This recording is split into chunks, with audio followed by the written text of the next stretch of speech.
nosotros soñábamos con morir en Rusia. Tengo un chaleco morado. La revolución se tiene que hacer de seguidita, de seguidita.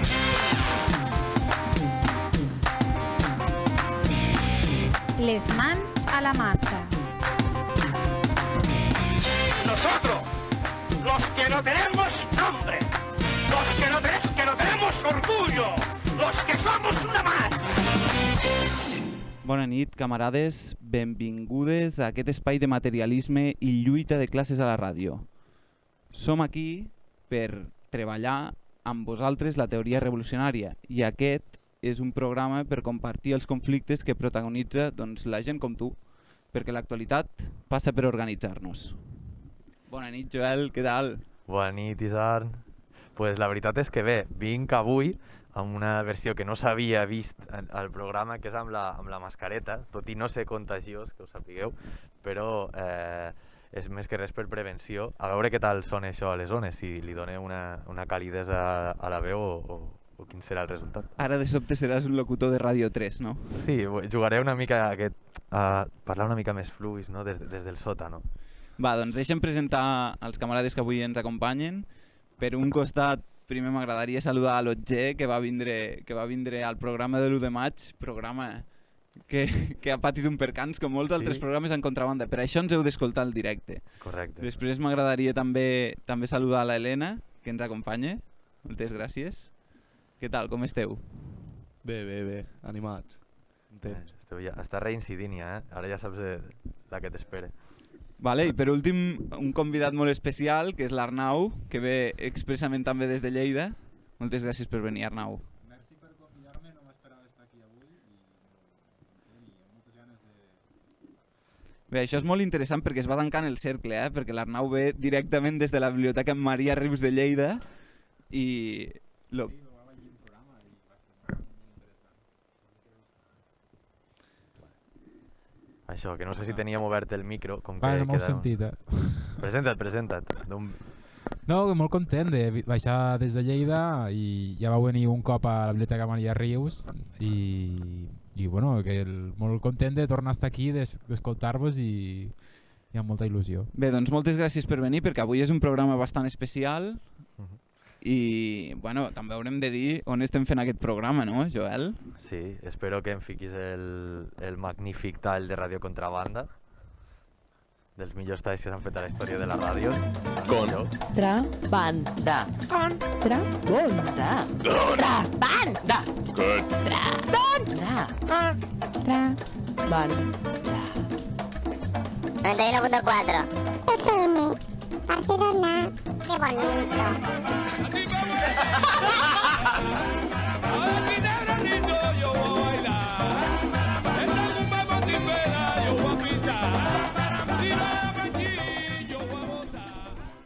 Bé, us saludem des de Ràdio Contrabanda, una ràdio lliure amb més de 30 anys d'història, un col·lectiu autoorganitzat que ara mateix, i ja des de fa un temps, es troba a aquest estudi de l'Ateneu Enciclopèdic Popular. Emetem per la ràdio a la 91.4 de la freqüència modulada. En un dels últims programes ja vam estar parlant de què significava això i aspectes tècnics, així que la gent que escolta el directe ho coneixerà una mica millor. Emetem per Barcelona i Rodalies i des de la resta de Catalunya també ens podeu escoltar en realitat. Ens podeu escoltar per internet. Ara tenim una nova pàgina web amb un disseny molt xulo. Increïble, gràcies al Bacterio. Sí, des d'aquí, que sí, gràcies a l'Albert, que és el que s'ho ha treballat, tota la comissió tècnica i tal, perquè la veritat és que és molt visual, molt intuïtiu, està molt bé. I, clar, això pot fer que a contrabanda.org pugueu escoltar l'streaming i, a més, pugueu recuperar els programes a la nostra pàgina dins de contrabanda.org, que és la que tenim de l'EMAL. També la podeu trobar allà. I, a més, podeu trobar el programa a l'iVoox, al YouTube i a la resta de servidors que vosaltres utilitzeu normalment. Llavors, tenim preparats els aparells. Encara que abans era una pregunta que ens feia l'Arnau com a públic, és pot arribar a sonar el telèfon soviètic? Mira, jo l'engego, ja per sentir-me bé amb mi mateix, saps? També. Jo prefereixo deixar-ho en el misteri, també. Està engegat, si algú vol provar de trucar, sabrem si funciona o no. Heu de dir el número.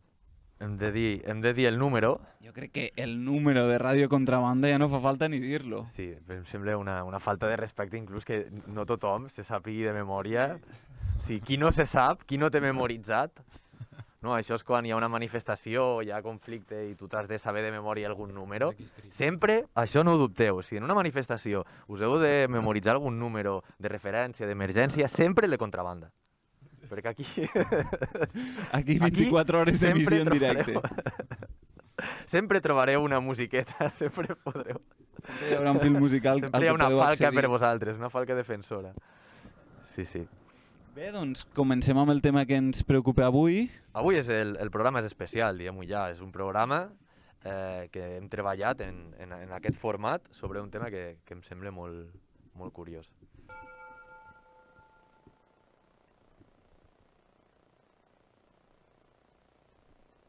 A poc, eh? Ha d'anar entrant el tema. Sembla el Hotel Montbar, Campanadas a la Muerte.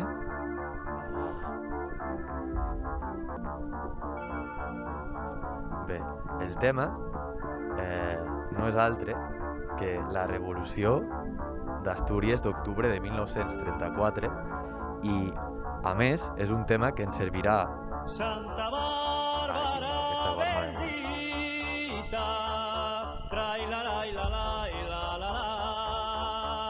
Santa Bàrbara bendita,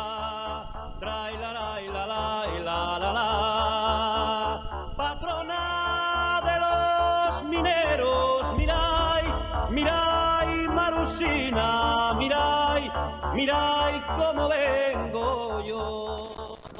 Vale. I és un programa que ens ha de servir de prèvia després per ficar-nos en un dels grans temes de la història contemporània a Espanya, que és la revolució anarquista del 36, la guerra civil, les col·lectivitzacions, però em sembla que és una gran entrada a aquest tema, una revolució que mereix un programa propi, sense cap tipus de dubte per mi, principalment per dues coses, les quals suposo que parlarem durant el programa, no? Primer, perquè aconsegueix una unió obrera mai vista, ara anirem desenvolupant aquesta part, i la segona part és perquè, en realitat, si ens fiquéssim molt estrictes, seria l'última insurrecció de la classe obrera com a tal que té lloc a Europa. Mirai Marusina, mirai cómo vengo yo.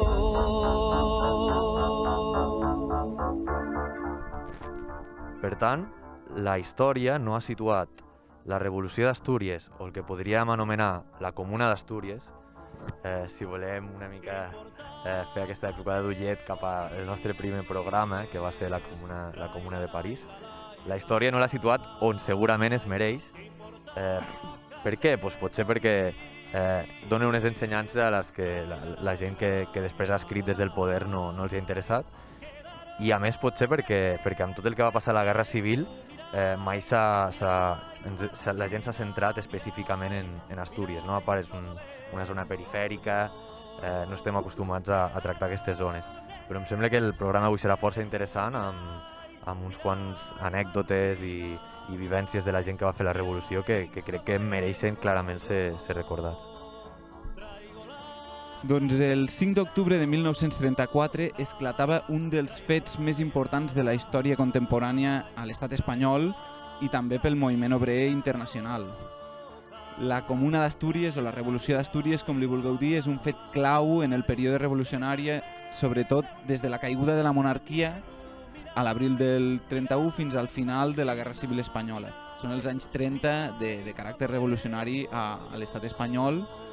I bàsicament els fets d'octubre de 1934, igual que la Revolució Espanyola, han sigut objecte fonamentalment de revisió permanent per part de la burgesia i dels mitjans que estan al poder per intentar distorsionar-ne el que és la seva veritable naturalesa i sobretot la seva dinàmica interna. Bàsicament la moral dominant ha intentat reduir els fets dels anys 30 a un enfrontament entre germans, un enfrontament fratricida, això és el que es diu de la Guerra Civil, no? I s'intenta amagar la Guerra Civil, que no és res més que l'expressió més aguda de la lluita de classes provada i iniciada per la mateixa burgesia que avui parla de que oblidem aquells fets i que avui ens diu que no, que tot ha de ser concòrdia, no? Els mateixos cognoms controlen avui els grans bancs, les grans empreses són els propietaris de les grans terres, 100 anys després. La situació de la classe obrera a Espanya al 34, als anys 30, era molt complicada. L'atur afectava a més d'1,5 milió de treballadores i jornalers. Hi havia, evidentment, tancaments patronals amb les reduccions dels jornals corresponents i les vagues, bàsicament, anaven acompanyades d'una profunda desil·lusió política que anirem veient tal com avança el programa.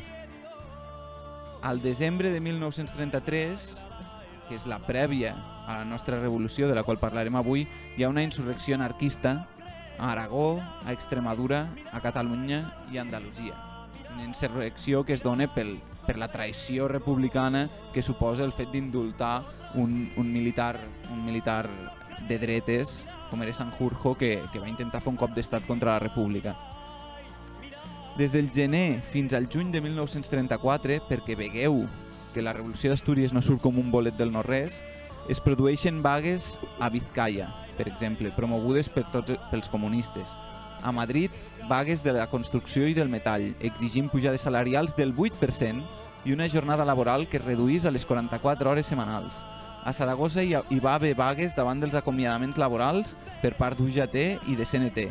I al sud, la UGT es negava en aquell moment a recollir les collites dels camps que ja estaven per recol·lectar.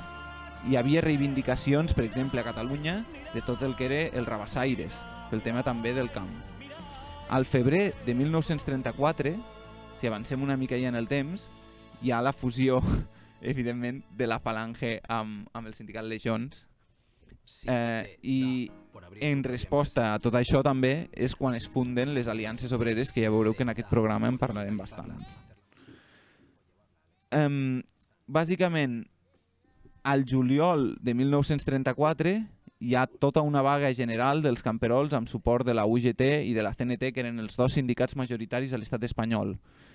I al 8 de setembre de 1934 hi ha concentracions també cedistes en contraposició a Covadonga, en el que hi va més de 5.000 militants d'extrema dreta en aquell moment.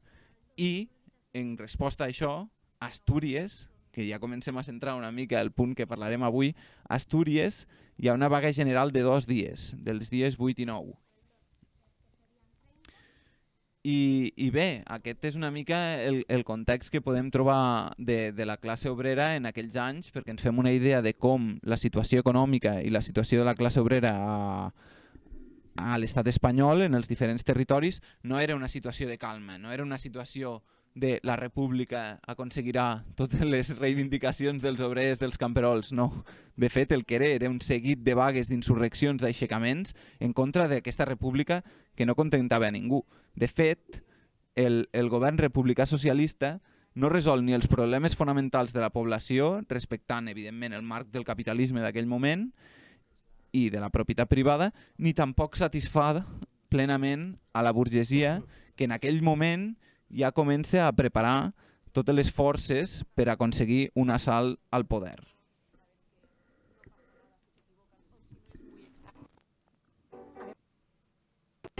Lo mismo. Participan de una manera que dices, ¿cómo puede ser que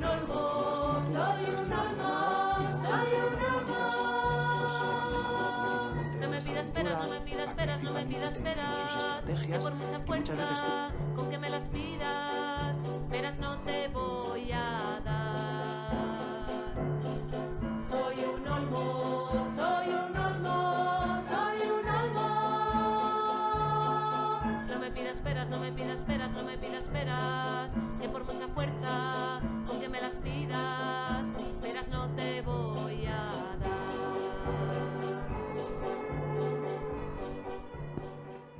Aquesta cançó, que m'agrada molt, es titula Soy un olmo, de la Lorena Álvarez, la qual també és asturiana. Hem intentat anar ficant gent que ja ens agrada i escoltem de per si que tenen a veure amb Astúries. I la qüestió, a mi crec que il·lustra molt bé el moment del que ens estava parlant l'Isar, perquè en realitat és que és el que d'alguna manera els està dient aquesta segona república espanyola a la gent, que és no me pidas peres. Jo he nascut per lo que he nascut. I crec que seria necessari tenir històricament, cosa que avui en dia potser no queda gaire clar, que la república la va voler qui la va voler, que era bàsicament ningú, i a més tenia els límits que tenia. I crec que això avui en dia no es té massa clar.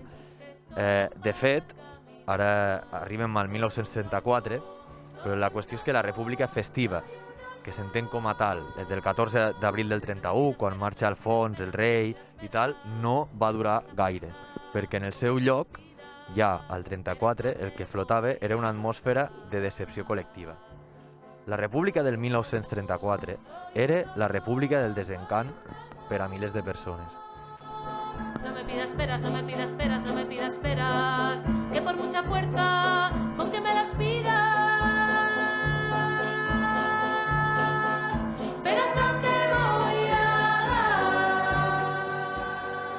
Desencant pels camperols, que no havien vist en els 2 primers anys de la república liberal ni una sombra de reforma agrària, la que ha estat la demanda històrica sempre de la gent del camp, tenir la terra, que menys. La república això no havia portat. Desencant pels treballadors que enfrontaven a les forces de l'ordre públic, a l'exèrcit, a la Guàrdia Civil, a la nova creada Guàrdia d'Assalto, que en teoria havia de ser més republicana, les enfrontaven amb els termes de sempre, que és amb la repressió constant, amb la presó, amb la mort. Desencant també per les classes mitges, primer perquè són minces, no hi ha unes grans classes mitges a Espanya. No. I després estan decepcionades de la república perquè justament no crea aquest ambient de mediocritat i de pau social que demana una república liberal com la que se suposava que arribava, i a part les classes mitges estan una mica assustades també perquè veien la classe obrera i la seva amenaça. Llavors diuen, però a veure, tota aquesta gent que surt al carrer cada setmana, vols dir que en algun moment no ens quedem en casa? Què està passant aquí? Desencant pels socialistes, que al caliu de la república havien perdut moltes energies i havien fet moltes concessions. De fet, el PSOE, que serà protagonista en aquesta història, portava fent concessions des de Primo de Rivera. O sigui, portava fent... Pues així hem arribat on estem avui, no? Bona ratxa, i jo crec que Pedro Sánchez és l'última d'aquestes concessions. Jo no sé com Pedro Sánchez té la cara d'autoproclamar-se el govern més progressista de la història. O sigui, estan... Ja no et dic els anarquistes o... Largo Caballero allí. O sigui, a veure... El seu propi partit, no? Quina cara és aquest senyor? Si no s'emmiralles tant amb Felipe González, igual... Clar, és que venint de Felipe González, era progressista, doncs Franco, segurament. Desencant envers la república també pels anarcosindicalistes, els quals eren forts a Catalunya, a València, a parts d'Andalusia, algunes parts del nord. I en desencants, si és que en algun moment els anarcosindicalistes s'havien sentit encantats amb una república, el qual també ho podríem dubtar, però és que ells, com ha relatat el Lizarn ara, portaven 3 insurreccions en 2 anys de república. Ells el que intentaven és que caigués la república, perquè la república va néixer morta. La república era un intent de quadrar 2 mons que no era possible quadrar, el món del moviment obrer i el món de la burgesia, i no va ser possible. I ells anhelaven el comunisme llibertari. Inclús desencant per als partits republicans liberals, que serien els que realment optaven per sempre a tenir una república, però que justament al 34 s'han quedat sense república perquè els ha fotut les eleccions la dreta. Ja resulta que ells, que es van crear la república, ha dit, tampoc la poden disfrutar perquè un dels contexts sense el qual no s'entendria la revolució d'Astúries és aquest auge de la dreta, i podríem dir una espècie de dreta protofeixista o prefeixista, com se li vulgui dir. De fet, la dreta era l'altre costat, diguem, del país. Ja no era la dreta del 1931, la qual la situació l'havia agafat desprevinguda i s'havia menjat la república amb patates.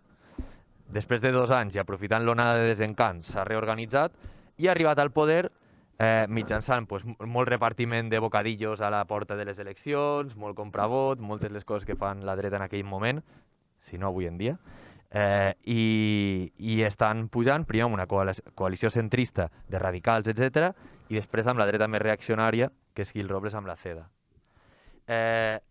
Gil Robles, que és un personatge, no sé si el coneixeu vosaltres, us sona Gil Robles? És un personatge que no ha passat gaire a la història. Era el líder aquest de la CEDA. La CEDA és una organització que és com de les derechas autònomes espanyoles, i és un senyor que han fet passar per una espècie de dreta a l'OPP, que això ja és dur, però no era tan així, és a dir, quan ell està amb una estratègia molt lletja que tenia de fer una mica d'entrisme al govern i tal, quan ell està fent això, resulta que ell d'on ve no és ni més ni menys que de visitar una miqueteta l'Alemanya nazi. Està fent la visiteta per l'Alemanya nazi, què tal s'hi menja, com els hi va...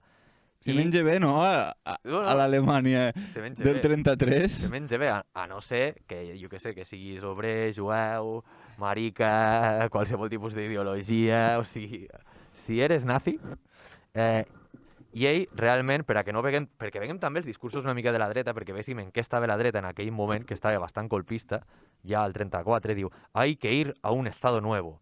Y para ello se imponen deberes y sacrificios. ¿Qué importa que nos cueste hasta derramar sangre?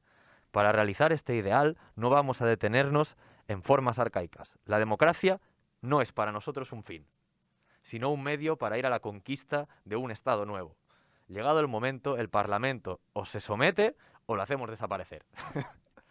Aquests eren els discursos de la dreta. Esta canyera.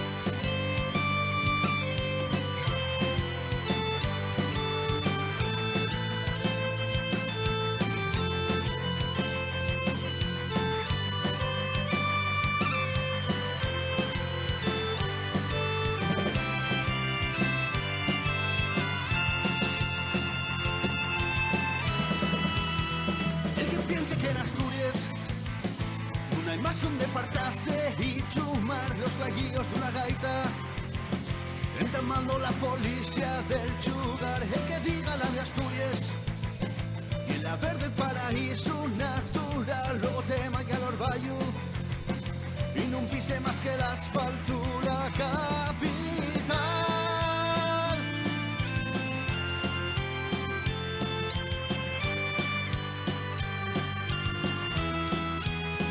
El que posa con orgullo a una semilla apoya una catedral o adorando la santina, luego no pisa la iglesia para rezar, el que glaya puño arriba, independencia en Asturias no oficial, luego no sepan de vive, usa la lengua pa' chamber culos y trepar nada más.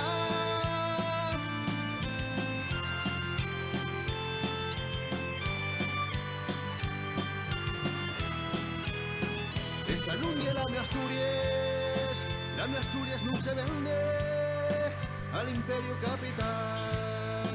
La mi Asturias y la negra, proletaria y minera, la de la lluita social, la mia ayer. Doncs aquesta era la meva aposta per la cançó de transició, que no és res més que la Mio Asturias de Espanta la Gente, una gent asturiana molt fins, realment, recordant la revolució d'Astúries.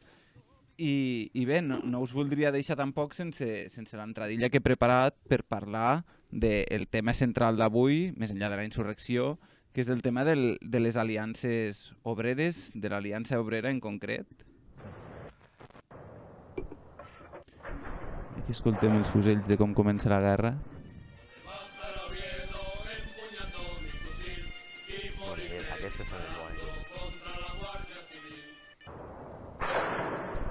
Una mica de sorollets d'explosions pel fondo.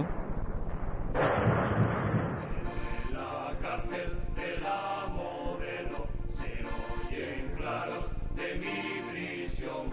Hay de espanto de camaradas que están prestando declaración. Un día vas a Asturias. Doncs m'agradaria parlar-vos de l'Aliança Obrera, que és un dels temes claus i un dels aprenentatges més importants a aprendre de la Comuna d'Astúries. De fet, parlarem de la primera aliança obrera que es proposa a Catalunya, curiosament. Tot i que avui el tema va centrat a Astúries, la primera aliança obrera la proposa el BOC, el Bloc Obrer i Camperol, contra el feixisme i bàsicament veient tota la situació internacional que ja hem explicat, a Catalunya es proposa aquesta aliança obrera contra el feixisme a l'abril del 33. Bé, el BOC, com sabeu, amb Maurín, després es fusionaran per fundar el POUM, Però bueno, davant de la victòria de les dretes al novembre del 33 es constitueix fonamentalment aquesta Aliança Obrera a Catalunya i en queden al marge, per una banda, la CNT i per l'altra banda el PC, que ja m'ajudaràs tu, Joel, a explicar una mica aquests dos pols al mateix punt. A veure, deixar al marge la CNT era deixar al marge Catalunya, pràcticament, també t'he dit. Aquests del BOC, no sé on eren, què feien, una reunioneta allí, mentre jugaven un futbolín. Doncs el fet és que, bàsicament, la crítica de la CNT era que no eren ells, no era la CNT, i que els socialistes i els comunistes havien traït les insurreccions de l'any anterior. I bàsicament la crítica del PC era, per una banda, que no eren organitzacions soviètiques en el sentit de que no eren organitzacions assembleàries de treballadors i treballadores, i també que no s'havien constituït per un atac, sinó que s'havien constituït defensivament en contra del feixisme. I bàsicament aquests eren els arguments del Partit Comunista estalinista per difamar-la, sobretot a l'inici, i no entrar fins al dia abans en el que els fets insurreccionals passen. De fet, el dia anterior el PC encara escrivia: la Aliança Obrera és el nervio de la contrarrevolució. Aquesta gent que propugnaven que l'Aliança Obrera era justament el nervi de la contrarrevolució, al cap d'un any estaven propugnant el Front Popular, i això el que implicava era una aliança directament amb la burgesia. És a dir, estaven negant l'aliança de la classe obrera com algo progressiu i estaven afavorint, que és el que farien durant la Guerra Civil, en el Front Popular. Però això té un context general com a Europa, no? És a dir, és que crec que costa d'imaginar, però per a que la gent que ens escolteu entengui, el Partit Comunista Espanyol, o en general ja la Comintern, Stalin i la seva òrbita, a nivell europeu, el que venien fent era sempre dient que qualsevol anarcosindicalista, qualsevol marxista que no fos de la seva òrbita, era bàsicament un feixista. Un socialfeixista, no? Un socialfeixista, o li deien coses així.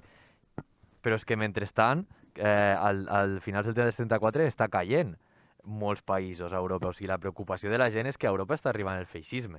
O sigui, Hitler està al poder, ha fet la noche de los cuchillos largos, Àustria ha caigut, no? Hi ha tot un context en què la gent està molt preocupada, també. O sigui, l'Aliança Obrera, en el fons, també respon a una preocupació clara de que a lo millor arriba el feixisme i se'ls carreguen. Sembla que qui no respon amb aquesta preocupació tan clara és la Comintern. Ja, i la teoria del socialisme en un sol país que propugna la URSS en aquell moment. I bé, doncs, jo penso que és important aquí també entendre la consecució dels fets. El dia 6, Companys a la Generalitat, just després, el dia després de lo que serà la insurrecció obreres d'Astúries, el dia 6 Companys a la Generalitat proclama l'estat català. Llavors, d'alguna forma es troben en una duplicitat d'organitzacions en el que, per una banda, hi ha l'Aliança Obrera Catalana i per l'altra banda es troba Estat Català, que evidentment no persegueixen el mateix objectiu, perquè els primers bàsicament estan defensant la revolució social i el que seria l'Estat Català el que defensa és un cop independentista i un aixecament independentista a l'estat espanyol.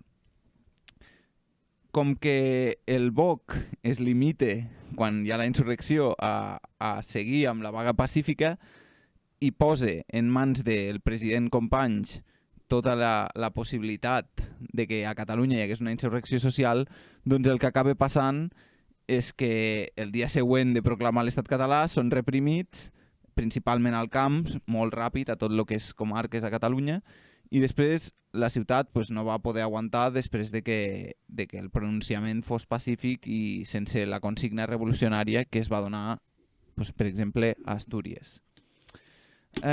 Astúries, tant al 32 com al 33, és la primera província en nombre de vagues. Al 1932 participen a la lluita gairebé 60.000 treballadors asturians. I després, un any després, al 1933, més de 100.000 vaguistes. A Astúries hi ha 70.000 treballadors i treballadores sindicats i això constituïa més del 50% de la població treballadora d'Astúries. Pensem que això és espectaculars, són uns números increïbles que ja ens agradaria tenir a dia d'avui com a sindicalistes. Uf, ni que fos un 1% de les energies i la col·laboració i les estratègies que compartia la classe obrera en aquell moment.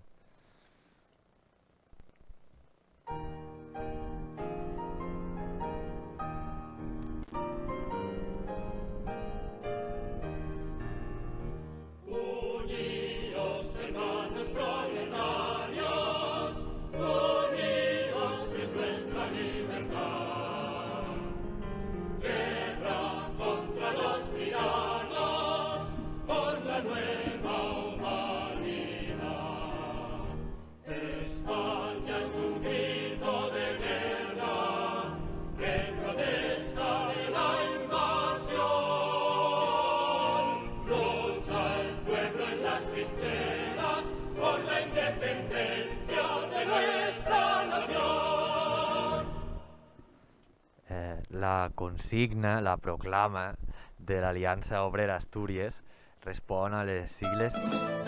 Ei, el Sabina! Pensava que... Ojo, ja no està bé això, no estem als 70, o sigui, ara el Sabina ja no pot acompanyar un programa revolucionari. Està censurat. És raríssim, que apareixi el Sabina l'inconscient de després de tio, tot el que saps? hem viscut. No, està, és l'inconscient de tio, saps? De dir, pues estem parlant aquí de ficar Sabina.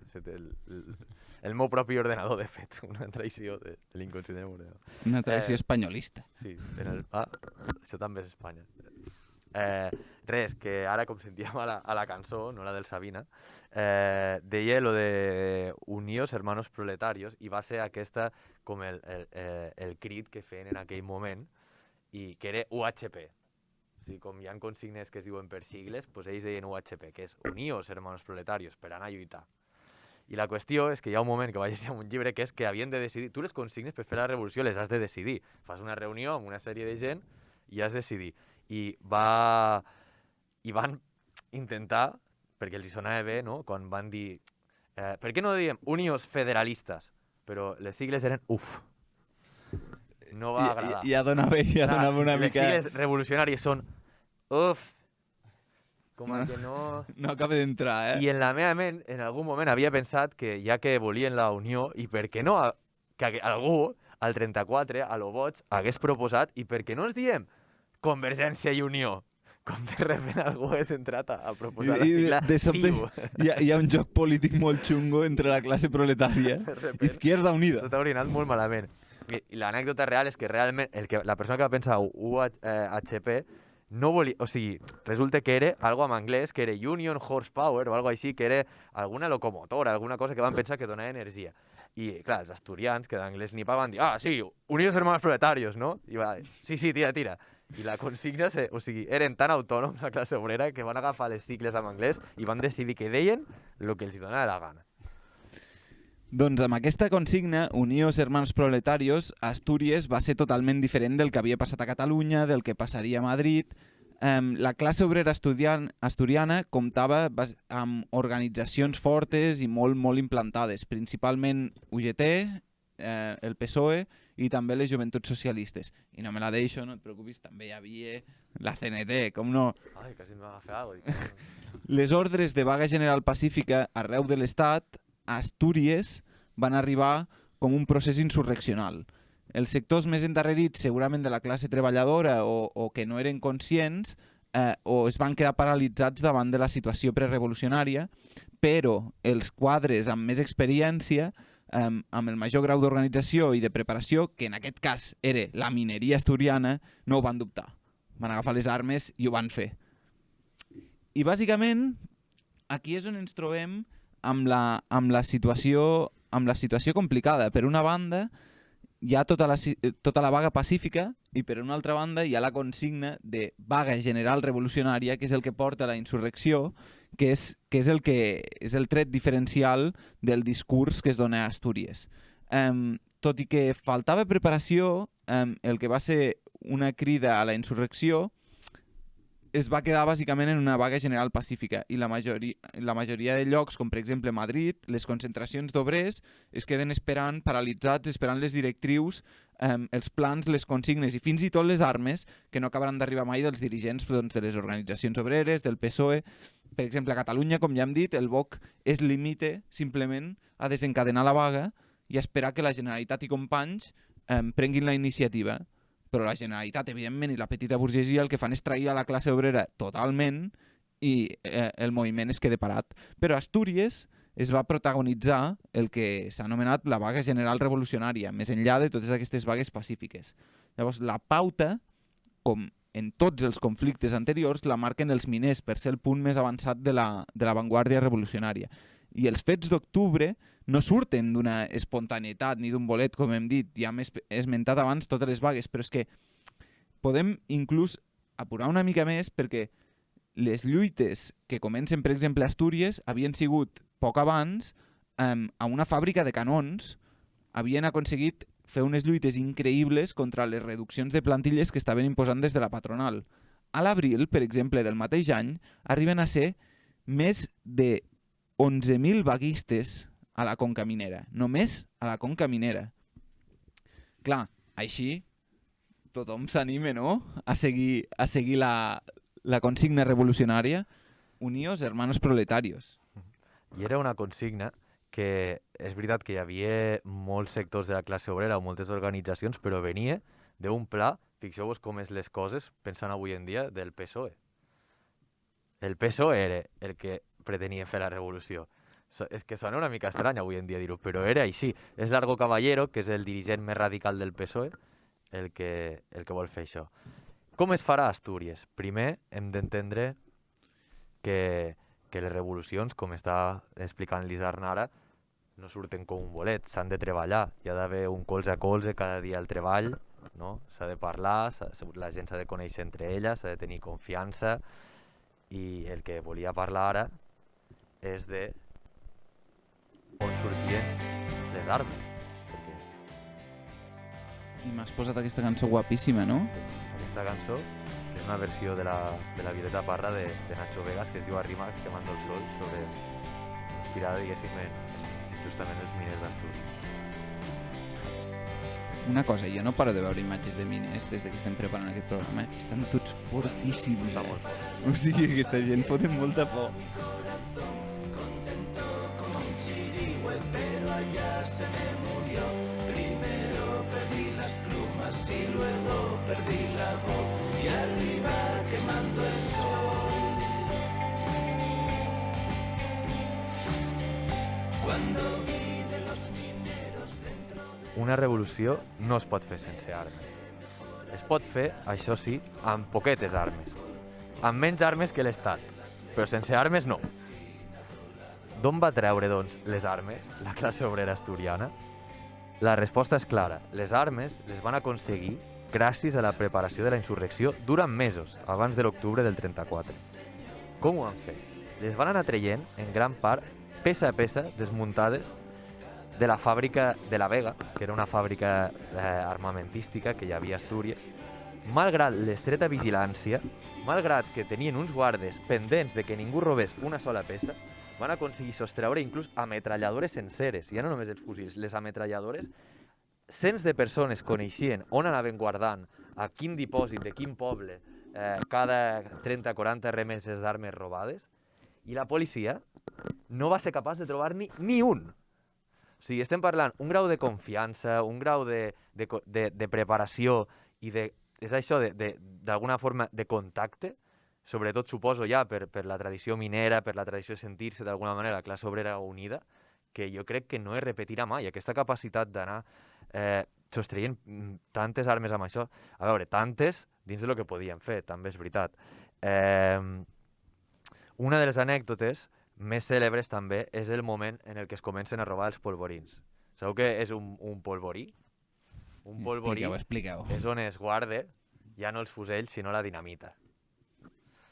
La dinamita serà important. Aquí vas. Ara anem cap a... No has de ser tan pessimista, home. Aquí tenim petardos. Penseu Armes que no són en tenim miners, ni una, i però ara les mines s'obren pas a través de la dinamita. Pues ells, i això és una anècdota molt coneguda, que eren 3 nois joves, a més, un de cada sindicat, perquè veu, un de la CNT, de la UGT, i hi havia un de les Joventuts Socialistes, em sembla, que a la nit decideixen anar a robar un polvorí. I diuen, jo què sé, aquí agafem 4 coses, ens les fiquem a les butxaques, una mica de dinamita, i jo què sé, si hi ha revolució, pues nosaltres ja... Arriben, aconsegueixen entrar, i es troben 40 caixes enormes, cada una que quasi no la podien carregar, plenes de dinamita. Si no les podien carregar aquella penya, ojo, Estem parlant de gent que està molt forta, I què fan? El pobre, n'hi ha 2 que diuen, vale, carreguem les que podem, les guardem aquí en un antic port que està al cantó del mar, això, i ara les anem a buscar. Hi ha un que diu, tio, m'estic aquí jugant la vida i jo agafo les 40 caixes, hòstia. I resulta que les va carregant una a una fins pràcticament s'està fent de dia i passa gent ja i el paren, gent pues, obrera que passava a treballar i tal, i diu, i què fots aquí amb tantes caixes de dinamita? I diu, bueno, preparar la revolució, si no podeu informar ningú, si us plau, i tal, continueu, i tal. Sí, la gent va callar, va anar a currar i no va dir res. Les coses s'han de fer de cara, joder. Impressionant el nivell aquest que hi havia, i jo crec que aquest és un punt interessant. I un altre punt que ja em sembla pràcticament un deliri és un altre, hem parlat de Largo Caballero, que és l'estratega revolucionari del PSOE, però també a tots els partits, no? Que quede per la història sempre hi ha l'estratega revolucionari i el ñordo. I hi ha l'altre, el otro que és sempre com el de revolució, saps? I aquest era Indalecio Prieto.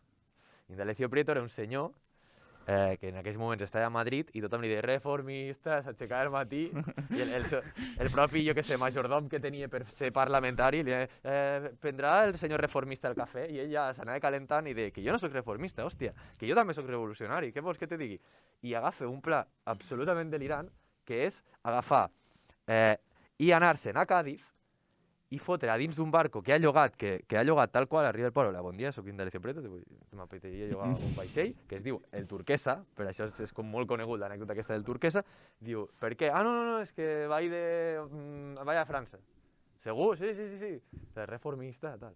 I el tio agafa i fica 18 tonelades d'armes que havia comprat la Segona República i les vol fer arribar a Astúries, però ningú està ben informat i el vaixell no acaba de poder descarregar. És més, no baixarà d'aquest vaixell, del Turquesa, ni una sola pistola en territori asturià perquè els pilla la poli, està supermal organitzat, i el vaixell queda a la deriva durant dies i dies amb gent important dels sindicats de la UGT i tal a dins, i comença ja a formar part una espècie de llegenda durant unes setmanes de la costa d'Astúries, en el que segurament pues a lo millor te despertes i mires per la finestra i hi ha el Turquesa, que està per allí perdut, sense rumb, i acaba desembarcant a Burdeos, i allí els propis del barco s'entreguen a la policia francesa.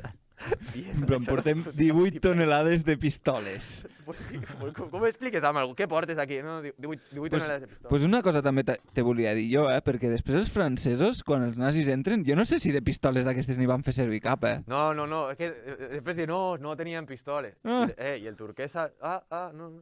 Me huime, no.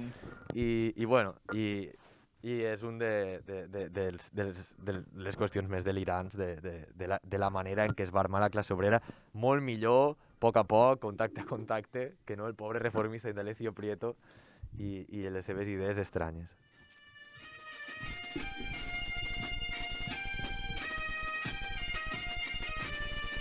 Asturias, tierra bravía, Asturias de luchadores.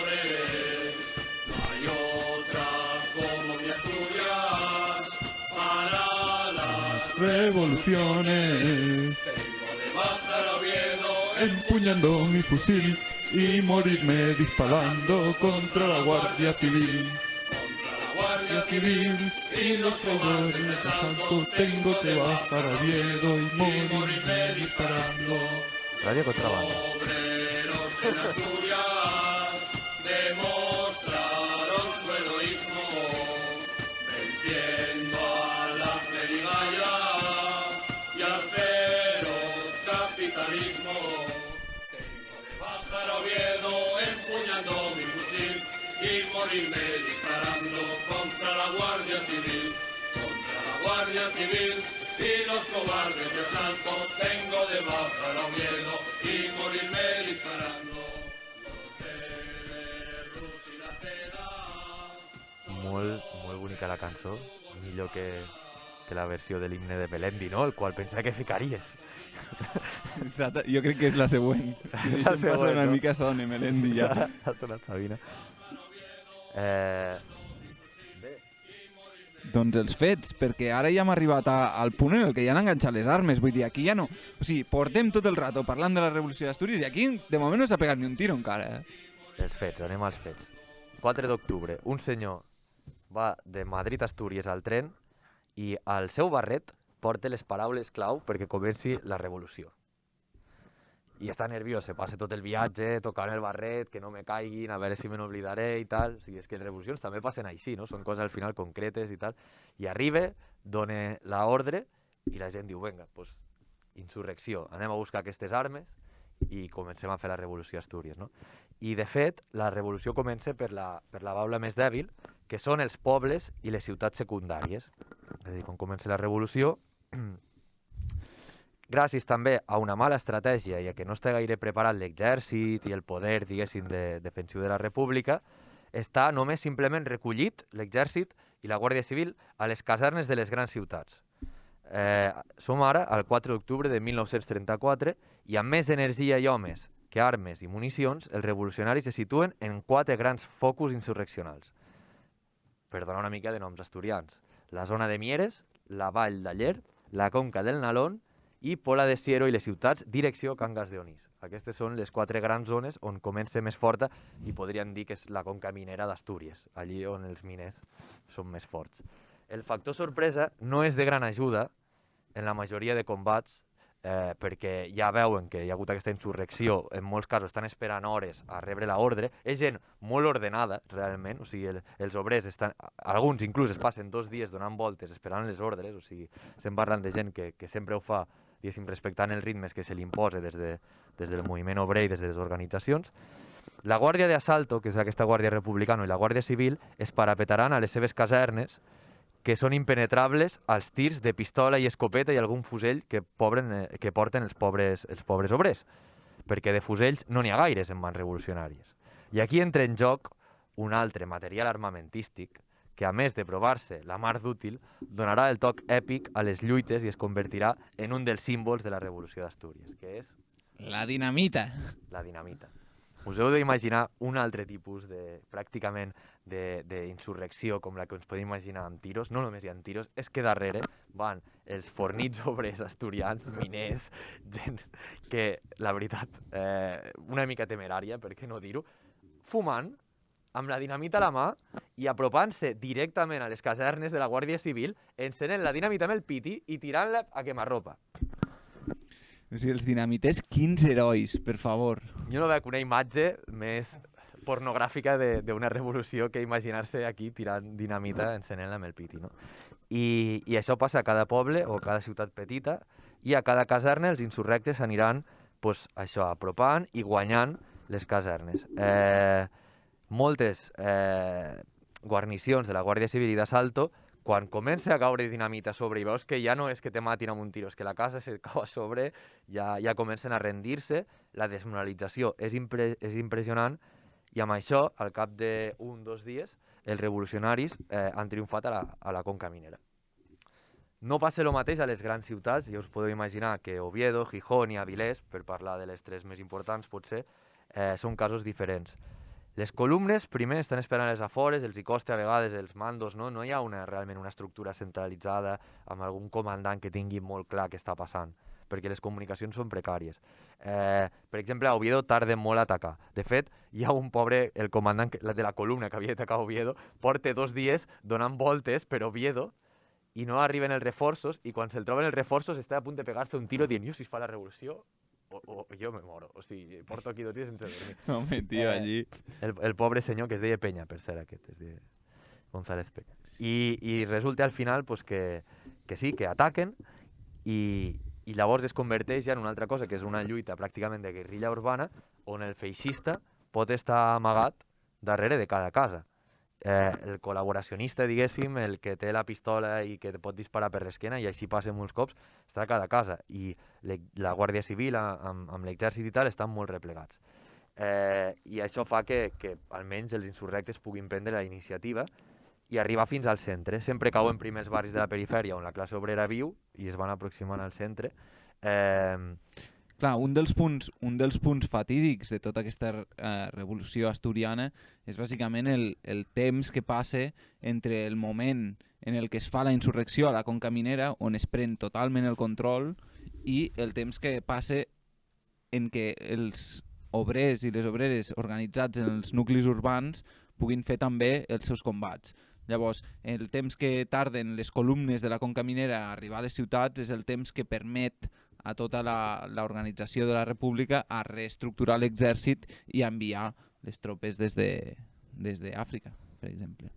Sí, de fet, el ministre de Defensa, per parlar de com reaccionarà la República, que ja sabem que està manada pels radicals i en part entra al govern ara els prefeixistes o els protofeixistes de la CEDA, el ministre de Defensa, que és Diego Hidalgo, ja s'olora que la cosa pinta malament a Astúries, tot i que no ho té clar, però ja a veure, no pinta bé, o sigui... No pinta bé per ells. No pinta bé per ells, això també és veritat. Per nosaltres pinta millor impossible, no? I ell busca un militar de confiança per enviar a parar la insurrecció. I n'hi ha un... Hosti, militars de confiança, quants n'hi ha a l'exèrcit espanyol? Jo què sé, com hi ha cerrajeros segurament n'hi ha molts, hores... Segurament n'hi havia molts de militars de confiança. L'exèrcit ple de gent que te vingués a xafar la classe obrera plena. Però és que inclús ell diu, un moment, hi ha un estat major, hi ha una jerarquia, potser podria respectar-ho i agafar el general aquest que està aquí, però es veu que el general de l'estat major es veu que era maçó.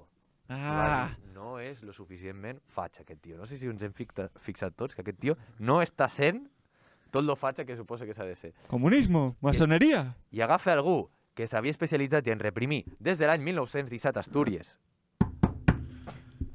Guàrdia Civil! I aquesta persona que entra picant a la porta del ministre Diego Hidalgo de Defensa és un pràcticament ja jovencito, que ara no és el que coneixem, un senyor que s'anomena Francisco Franco. Boníssimes paraules. És el general al que se li diu no sé si t'apetiria anar a reprimir uns rojos que Astúries, i ell diu, a veure, te miro el calendari a veure si tinc alguna cosa. No tinc res, vai. Ell en aquell moment era comandant militar de les Balears, no era una persona important, però és el que es designa. De fet, l'estat major s'enfada i el pobre senyor aquest acusat de maçó diu, jo per què me faig tota la carrera a l'exèrcit? Si després no me diuen que soc fatxa, és que jo he fet el que he pogut, saps? I el president, de fet, no deixa ni anar a Francisco Franco, envia un altre general, que és el López Ochoa, i clar, ell ja inflamat de patriotisme i a sobre, que és la segona opció, a ningú li agrada ser el segon plat, no? Pues ell diu, no, pues ara va i reprimiré bé i tal, i aquest serà el que in situ anirà cap allí. I aquí ja començarà, diguéssim, un moment més dur de combats, perquè començarà a arribar López Ochoa a través de León, que aquest és una altra gran errada, que quan ho estàvem preparant ens n'adonàvem també, que és que no només que no va esclatar la revolució com ells esperen a tota Espanya, sinó que ni tan sols als llocs de pas per on venia l'exèrcit cap a Astúries.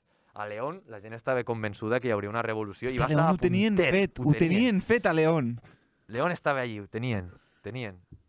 Però al final, encara que inclús es va sublevar l'aviació i va haver intents, al final no hi va haver, no sé, la xispa, l'espurna, que va faltar, no sé, a León, però no va passar.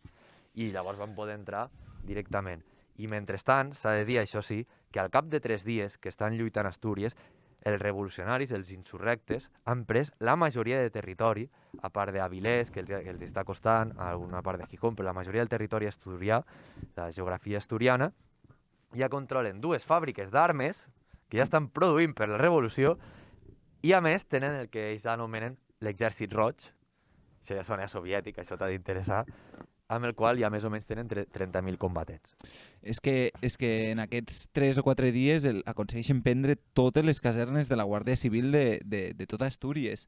De fet, els 2 únics punts en els que la derrota és lo suficientment important, que són estratègics per mantenir allò, són Lleó, per una banda, i per l'altra la incapacitat de prendre fortament Gijón, que també serà el punt per on entraran totes les tropes de reacondicionament de la situació. I la pobra comuna, que quan ja a la resta d'Espanya no va ningú a acompanyar-los, doncs té els dies comptats, ells ho saben, o sigui, els comitès revolucionaris es van succeint fins a arribar al tercer comitè revolucionari, però saben que la cosa va de baixa, i han estat 14 dies, alguns llocs com la Felguera, a nivell anarcosindicalista, on s'ha implementat el comunisme llibertari, la revolució. Clar, però és que què fas amb 14 dies? Primer s'ha de donar les gràcies a aquesta gent que, veient-se les maldades i ho sabien, van decidir fer-ho, van decidir tirar endavant aquella revolució, i al cap de 2 dies havien de saber també que tots aquells se n'anaven al trull. I tot i així van seguir aguantant la insurrecció tot el que van poder, i més d'una manera heroica. I d'altra banda, a mi m'agradaria comentar que és superimportant tot el que va passar a Astúries, perquè primer hi ha molts encerts polítics d'Astúries que després es tindran també en compte i que el moviment revolucionari a l'estat espanyol aprendrà d'ells, i sobretot també hi ha molts encerts estratègics, perquè recordem després la Guerra Civil quan comença, a Barcelona no es perd el temps, a Madrid no es perd el temps, i les masses obreres surten, no dubten, i en aquells moments s'aconsegueix parar el cop d'estat, cosa que a Astúries, o que durant la Revolució Asturiana, doncs no s'aconsegueix estendre a la resta de l'estat espanyol. I també van poder portar a terme algunes mesures, potser no podem parlar d'extensos debats com vam tenir parlant de la Comuna de París, però a la Comuna d'Astúries sí que es va fer una cosa que a la Comuna de París no es va fer, que va ser saquejar el Banc d'Espanya. Van entrar i van dir, tots aquests milions de peles, 1.000, 2.000, pues a la saca. I se'ls van quedar, i de fet, quan els perseguien la Guàrdia Mora de Franco i tota aquella gent entrant, els tios marxaven corrents, però marxaven amb els milions de pessetes del Banc d'Espanya, que després van fer servir per financiar les campanyes del Front Popular i defensar-se durant la Guerra Civil. Recordem que és un dels punts que vam tocar, que a la Comuna de París els revolucionaris no havien sigut capaços de portar una política per aconseguir los dineros del Banc de França, cosa que sí que va passar a la Revolució Asturiana. Un altre punt que es parla és de la violència anticlerical, però jo crec que aquest punt, bueno, casos aislados. Casos aislados, no?, de la violència anticlerical. Van morir alguns mossens, però també volia dir l'anècdota, primer, que van tractar molt bé els presoners, això és veritat, això està reconegut, els mateixos presoners ho van reconèixer, a part de 4 exaltats que venjances personals, que va haver molt poques, la veritat és que van tenir molt respecte, i després van tenir respecte perquè a l'hora de la iconoclàstia, que sempre s'acusa dels anarquistes, però també els socialistes van començar a cremar, jo què sé, símbols religiosos, retaules, el que sigui, és igual, el que se crema a les revolucions. Ells també ho feien, però hi havia un que era conegut com el Cristo Rojo. I aquest el van treure, el van deixar a la porta de l'Eix i van dir, a tu, Cristo, tu no eres el Cristo Rojo. Tu eres de los nuestros. Tu eres de los nuestros. I aquest el van deixar. I és veritat que va jugar molt la dreta, com sempre, com a la Comuna de París, dient, oi, és que, clar, i els símbols religiosos, bueno. No, jo volia ressaltar, abans de que passem a tancar ja això, que ja sabem tots com acabe, jo volia ressaltar que un dels punts molt importants històricament de tot el que és la Comuna d'Astúries és el que van ser capaços de fer el poder obrer, la gent en massa organitzada, durant 15 dies. És a dir, la gent a Astúries va ser capaç d'organitzar millor la societat del que ho estava fent la burgesia amb tot el poder d'una república, amb tot el poder dels aparells de l'Estat. És a dir, des de que va començar la insurrecció a que va acabar, hi va haver un control de tot el racionament de menjar. Es va substituir la moneda per bons, van crear comitès, van evitar el pillatge sense fer servir la violència. O sigui, la gent obrera organitzada organitza una societat de manera més igualitària de lo que és capaç de fer-ho qualsevol tipus de burgesia al poder. I aquest és un aprenentatge que ens surt, que és superimportant de tots aquests moments de la Comuna de París, de la Comuna d'Alcoi, de la Revolució Asturiana. Aquests són els punts, aquestes són les insurreccions i aquests són els aprenentatges que hem de prendre de... Són 15 dies, però aquests 15 dies van ser capaços de fer. Què serien capaços de fer amb tota una vida, saps? Exacte. Jo crec que aquesta és la principal ensenyança de la Comuna d'Astúries i de tantes altres revolucions, que és que la classe obrera no necessita ningú extern a ella per a viure, per a organitzar-se, per a d'alguna manera complir amb les necessitats i amb els desitjos. No, ningú extern. O sigui, qualsevol persona que sigui externa acabarà agafant el poder i acabarà creant una societat de classes. Però bueno... Te toca la penosa tasca d'acabar. Sí, i a mi no m'agrada gens parlar del tema de la repressió, ho diré ràpid perquè crec que el més emocionant és veure a la gent amb la dinamita a la mà, no? Però bueno, s'ha de dir que evidentment la revolució es va perdre, Va arribar Franco, va arribar un munt de generals, a més, i capitans i tota la jerarquia militar que es destacaran per ser especialment sagnants durant la Guerra Civil. O sigui, Yagüe, molts generals que després seran molt coneguts, grans amics de Franco, que recordem eren de la República, o sigui, recordem que això és la República també, s'ha de recordar. I res, simplement això, es va intentar negociar una rendició que fos honrosa, no es va complir, no van complir els militars el que els havien promès als revolucionaris per rendir-se, i res, després es van dictar algunes penes de mort, hi va haver molt exili, molta repressió, moltes pallisses per allà on passaven, i en realitat de les 23 penes de mort inicialment proclamades com a conseqüència de la revolució, el president de la República, que era Cala Zamora, va commutar-ne 21, no estava el horno para bollos, i només van ser executats el sergent Vázquez, entre altres coses, perquè avui he volat un camió amb 32 guàrdies civils, no va agradar. Això no va molar, Va dinamitar un camió amb 32 guàrdies civils a dintre. Ja ho deia la cançó, o sigui, és que ells... I després hi ha un altre que simplement era un exaltat que va ser acusat. Pichilato! Va ser un dels revolucionaris que anava amb el fusell. És veritat, que anava amb el fusell matant a gent. Això és molt greu perquè tota la premsa hi van aprofitar, el van fer servir com a cap de turc perquè era una de les poques persones que podien matar i el van acusar d'ametrallar a 8 persones pel carrer. Quan aquest tio no havia agafat una ametralladora en la seva vida, saps? El que portava era un fusell. I bé, 4 mesos després es va demostrar que això no havia sigut així, però tot i així tot el que és la publicitat del règim el va fer quedar com un vil assassí. I jo ho deixaria aquí per la part de la repressió i pel final de la història. Penso que una altra cosa important en el que jo penso que no s'insisteix prou per lo que és l'actualitat amb el present, amb l'auge de Vox i tot, és demostrar que realment no és a través d'algo molt pel·liculero dels camps de concentració nazis i la guerra com arriba el nazisme al poder, com arriba el feixisme al poder. Europa arriba a través de la democràcia, arriba a través de les repúbliques, va entrant a poc i quan no te n'has adonat te massacre a la classe treballadora, trenca absolutament qualsevol relació amb la democràcia, inclús la democràcia liberal, així es compuja i no estem en una situació en la que estem per tirar coets en aquest sentit, perquè està entrant ara mateix l'extrema dreta a les institucions. Però a mi m'agradaria ser una mica més positiu en aquest sentit, recalcar la gran ensenyança, que és l'aliança obrera. Exacte, que és davant de l'auge del feixisme el que ens queda és la unió de les persones treballadores de la classe, la unió de classe sense petita ni gran burgesia, la unió de les organitzacions obreres enfront del feixisme. I amb això, per mi donem per acabada la revolució asturiana i acabem amb la participació dels nostres convidats i convidades, com ha de ser, al gran joc històric en el que heu d'intentar encertar quin és el personatge històric que hi ha aquí. Jo només us dic, perquè jo ja sóc així de xulo, ja sé que no l'encertareu. És molt difícil. Llavors, jo us proposo, la solució està als grans personatges de la revolució asturiana. Per tant, aquí que teniu mòbils i tot, si voleu anar buscant, per començar us donaré un parell de pistes així molt rapidetes i després tinc preparades unes pistes audibles. Un dels batallons de la posterior Guerra Civil rebrà el seu nom, rebrà el nom d'aquesta persona. Va ser una persona militant del PC. Vale. I li deien la Rosa Roja de Astúries. Vale.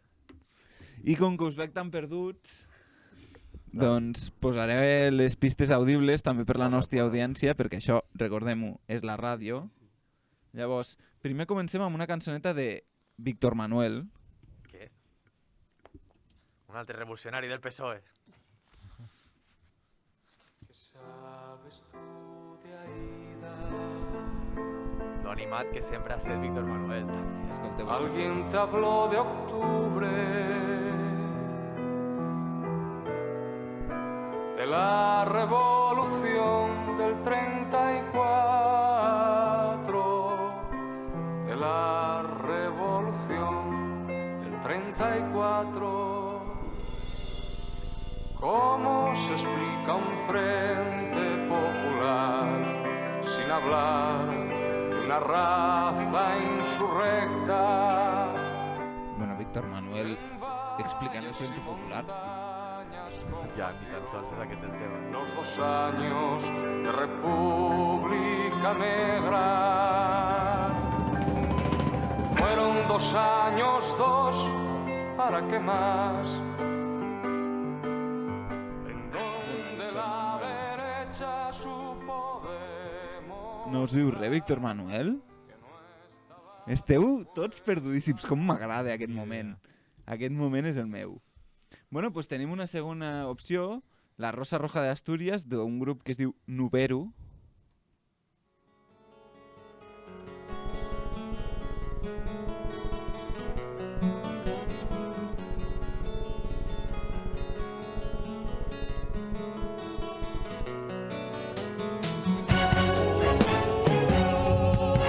Ens ha sorprès a tots, ja ens ha sorprès una merda com la de Víctor Manuel. Pot ser que fos alguna que hagués estat un símbol de la revolució d'Astúries perquè l'haguessin matat o alguna cosa així. 16 años tenía, pocos años gallaspero. Exactament, és un símbol de la revolució d'Astúries que la Vale, com es deia? Aida? Aida. Vas bé. Si t'esperes te poso l'última cançoneta, que aquesta igual t'agrada també, Joel, està pensada especialment per tu, ja veig que avui vas ben encaminat. És que és superdifícil això, a veure, és trampós perquè... Jo m'ho treballo, hauré de proposar 3 o 4 personatges i que pugueu elegir-ne una, perquè jo ho veig molt fluix, això. Però què hem de fer? Venir aquí a una tesi doctoral? No, a veure, si veniu a les mans de la massa, heu de vindre preparats, per favor. Feu bibliografia abans. Claro, hem de passar bibliografia abans del programa. Doncs aquí teniu l'última, Joel. No sé si hi ha un paio que canti pitjor que aquest que us estic fent. Al Joel li agrada. És que no puc veure, no sé qui és.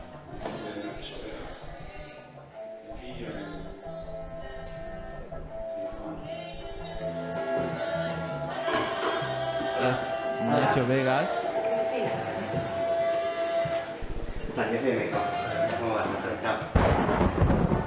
En una cançó sobre la revolució d'Astúries, sobre el mite de la revolució d'Astúries. Què és, Joel? Aida es diu... No, de la Fuente. Aida de la Fuente. Cuando haya otra revuelta, no habrá nadie tan valiente que ponga su pecho al frente como Aida de la Fuente. Aida que así se llamaba, Aida que así se llamó, Aida que murió gritando ¡viva la revolución!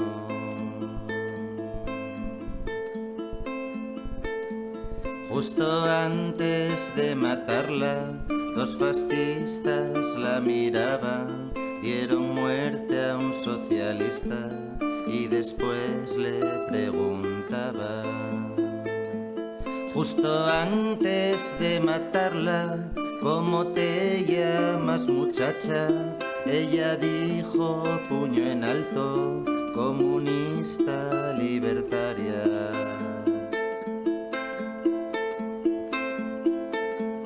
Justo en